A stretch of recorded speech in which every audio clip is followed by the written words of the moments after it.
So let's see if we can finish up with this video, the tools of the Federal Reserve. I want to talk about one that's used more often than any of the others by far, and that's open market operations. So as I mentioned before, in the macro part of the course, things tend to come in threes. We've already talked about the reserve requirement, very rarely used in the United States. The discount rate. Well, it is in fact changed sometimes several times a year, but really very little money is borrowed from the Federal Reserve at the discount rate. The real action on a weekly basis are what are called open market operations. In extraordinary times, kind of like the Great Recession and what's going on today, there's something the Fed uses called quantitative easing, and I'll talk about that at the end of this video. So let's go back and let's say we have a simple situation. The Board of Governors, usually it's supposed to be the 7 people on the Fed, set the reserve requirement, and that tells banks what percentage of deposits have to be kept in reserve, not loaned out. And the money can either be at the bank or it can be on deposit at the Federal Reserve. So if the bank has $100,000 of deposits, they have to keep $15,000 in reserve, not loan it out. They can loan out $85,000, and once again, their total assets equal their total liabilities. And we'll say the bank wants to loan out all that they can. Well, suppose they've loaned out all the money, and one of their loans, a $10,000 loan to a business who wanted to expand, the business pays the loan back. That's what the bank is hoping. Well, now, once the loan is paid back, they don't have it as a loan anymore. Instead of $85,000 of loans, they have only $75,000. The money's been paid back. Remember, this is very important. Loans are assets. They can be bought and sold. The bank can and does take mortgages, money they've loaned to people, and they sell them. The people who might have loaned you money so you can go to college, the organization that loaned it to you, a bank or perhaps a federal agency, they can and do sell those loans. So now the bank has $10,000 in cash. The loan's been paid back. Well, the bank says, what can we do with this money? If it's just sitting around, if it's extra reserves, they don't earn interest, and they want to make some money.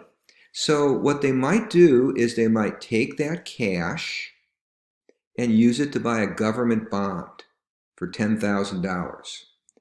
When the government spends more money than it takes in, which has happened unless you're about a senior, every year in your lifetime, the government has to borrow money. And when the government borrows money, it issues a bond it's promised to pay. So the bank might say, you know what, we'll buy one of these bonds. Maybe it's a bond that'll pay $500 in a few years, and we can buy it now for $450. So they own this bond. They own $10,000 of bonds.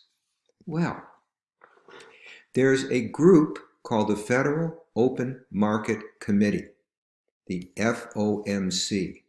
The 7 Board of Governors, nominated by the President, confirmed by Congress, but 2 of them are vacant right now, and 5 regional bank presidents. So there's supposed to be 12 right now, there's only 10. These people meet every week, and they decide, is the Fed going to buy bonds or sell bonds to the banks? If they want to lower interest rates, like right now, they buy bonds from the bank. In other words, the bank has a bond, and the Fed is going to give them cash. So let's look at this. If the bank has purchased a government bond, it pays a low interest. Right now, the interest rate on government bonds is about 1%. It's not very good. But let's say the bank says it's better than nothing. So the bank has a government bond, and the Fed says, tell you what, we'll buy your bond. If maybe, the Fed says, we'll give you $10,000 for it right now.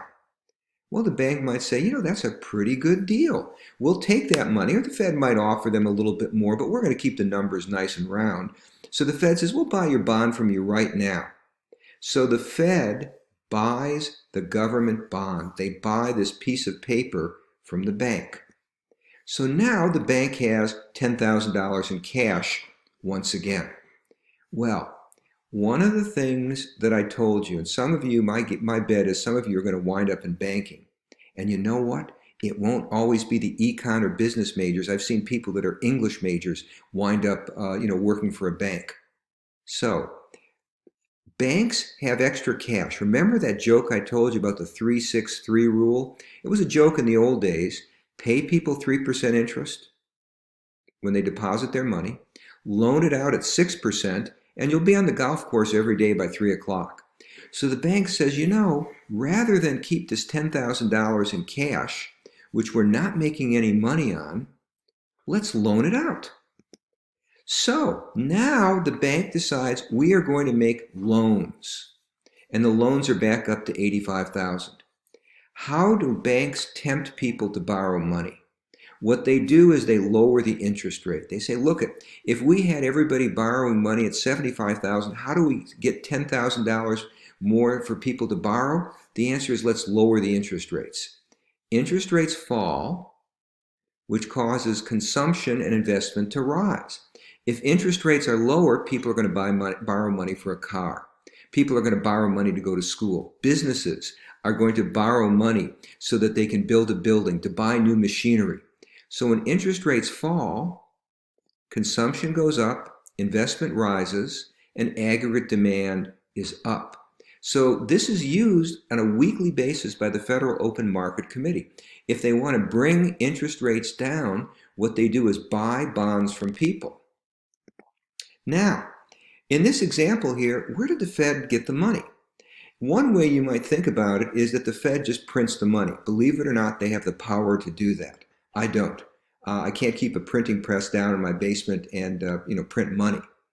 What they actually do, instead of physically printing it, they just make an electronic transfer. They just make a note in the bank's balance sheet, in the bank's record, and say, guess what? You now have $10,000. You can do with it what you want. And if you want to loan it out, then that person will now have the money in their, in their account. So what happens is the Fed literally can create this money, and literally does, out of thin air. Now, there are certain limitations with open market operation.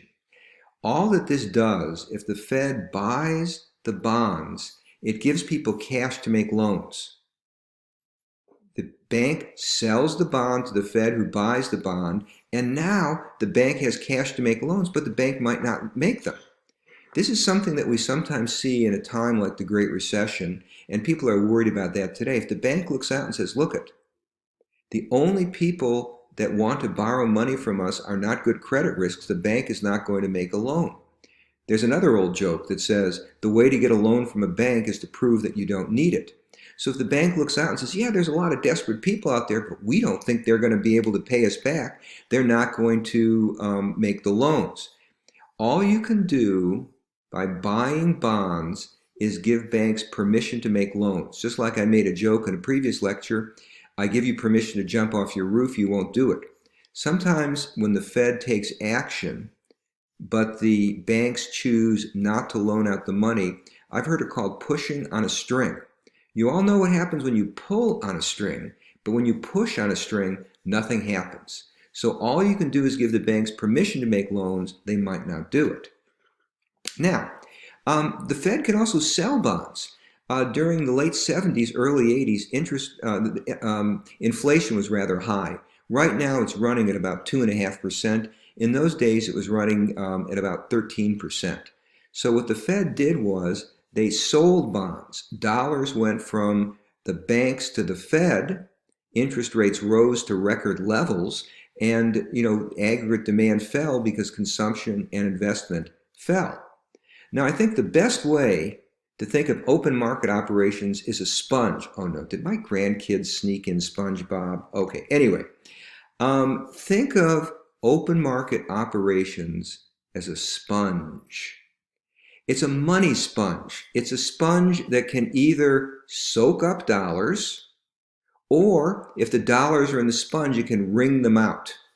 So what the Fed can do is, if they buy bonds, something they're doing right now, they're wringing money, they're squeezing money out of that sponge, and the dollars are going to the banks then loan them out, interest rates fall, and the result is that it stimulates aggregate demand because consumption and investment are both up.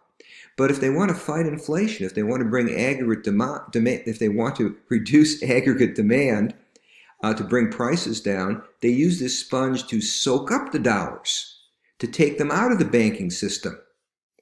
If they sell a bond, the dollars go from the bank to the Fed, and the result is the bank has fewer dollars that they can make loans, interest rates rise, aggregate demand goes down. Exactly what happened in 79, 80, and 81 in the United States. Now, quantitative easing. Best way of thinking about this is that it's really open market operations on steroids. The Fed buys more than just government bonds. Buying government bonds, that's open market operations. The government buys mortgages.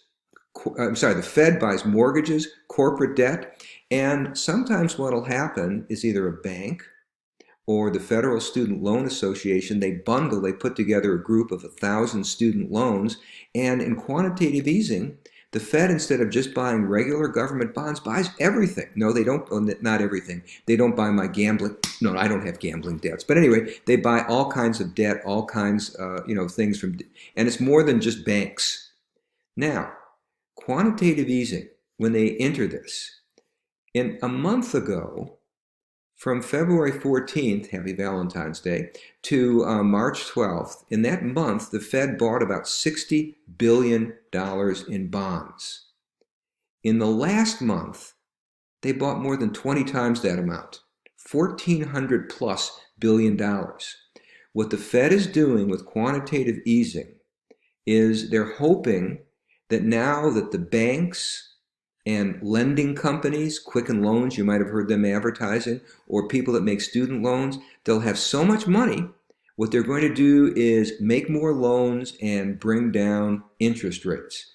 Okay, so that's about all I have to say about the Federal Reserve, Chapter 28. We'll start looking at fiscal policy, which is kind of really the idea of John Maynard Keynes, in our next video. Take care.